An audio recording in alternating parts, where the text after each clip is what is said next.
Hello, everyone. This is part 7 of the JonBenet case, the final chapter.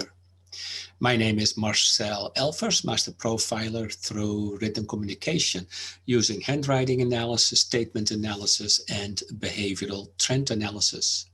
This is part 7, so feel free to look up part 1 through 6. Tonight, I'm going to address the garrote. Please leave a comment about what you think of what I'm saying, or if you have a different theory, share them. Please like, share, and subscribe. I addressed the JonBenet Ramsey case in my book, We Are the Same, It's the Details That Differ. It's a very abbreviated version. However, I will explain all the details in my upcoming book, JonBenet, the final chapter.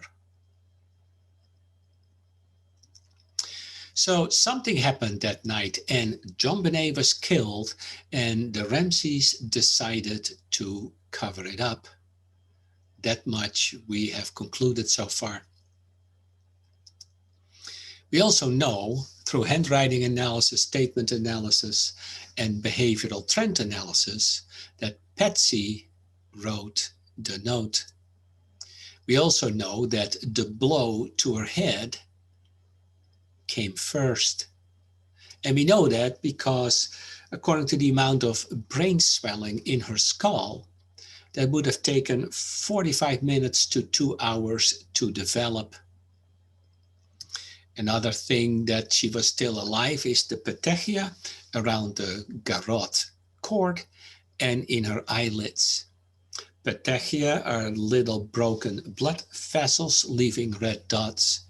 And the broken blood vessels means that blood pressure must have been building up and her heart was still pumping. We know that JonBenet was killed and Patsy, the author of the note, knew she was dead. We saw that in several lines, but especially the word unharmed, where un was separated from harmed and the latter part of harmed was cramped up. Another sentence that struck us as odd was that if you want her to see 1997, that is making a statement from the perspective of JonBenet. The letter, the ransom note, was addressed to Mr. Ramsey. So you would expect if you want to see her in 1997. Page 2 has 7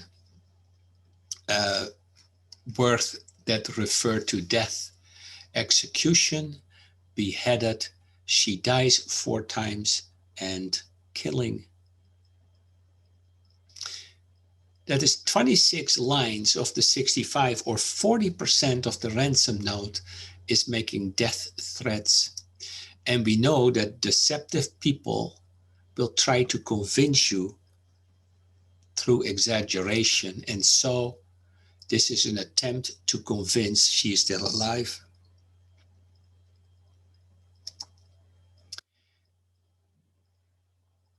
So what was the plan?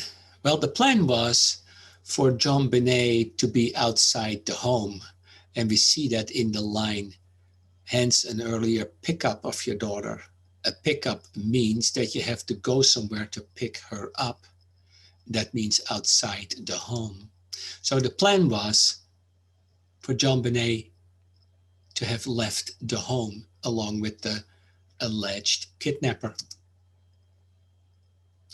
There's other lines that suggest alibi building, just like the pickup line. Put the money in a brown paper bag. If John was seen walking around with a brown paper bag, throw it in the trash, for instance, or in the trash far outside the home in a public waste can, then they would have a cover. Things like the second half of the paintbrush was not found. The roll of duct tape that was used was not found, and part of the cut cord was not found. So that may be part of alibi building. The other line that suggests alibi building is bring an adequate size attaché to the bank.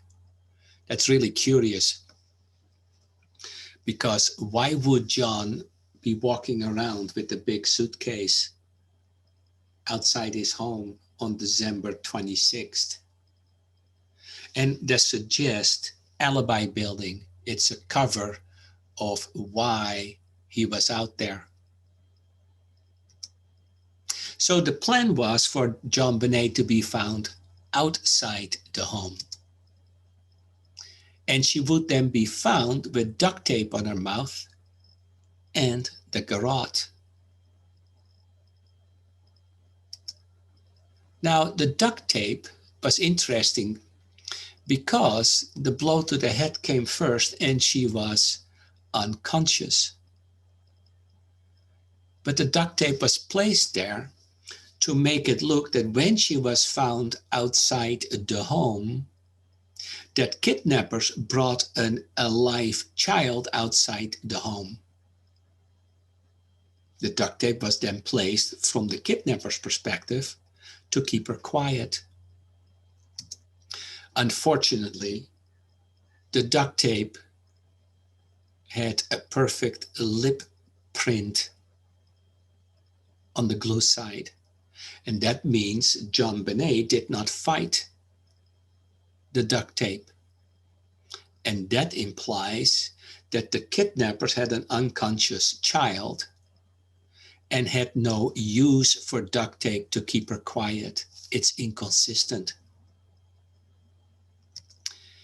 The Ramseys also used a garrote, and it is unclear why the garrote was used. Some theories suggest that it was used to mask sexual deviance by the kidnappers. And I say it is to make it look like the kidnappers brought JonBenet outside the home with duct tape on her mouth. And then at a later stage, killed her after the ransom delivery was botched. And so the duct tape and the garrote were used to make it look like kidnappers brought her outside the home where she was to be found. So they planned to hide her outside the home, but they left her in the basement. And the question is, why? Why did they leave her in the basement? What went wrong? The plan failed. She was killed. They decided to cover her up. They staged, they wrote the ransom note, and planned to bring the body outside the home.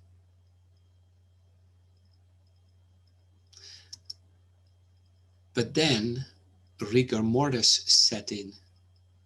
Rigor mortis generally starts setting in after about 2 hours, maybe a little bit later, depending on temperatures and conditions, and typically peaks at roughly 10 to 12 hours. So if rigor mortis set in, she would not fit in the suitcase. And the last step, which is dismemberment of the body to make her fit, is something the parents could not do.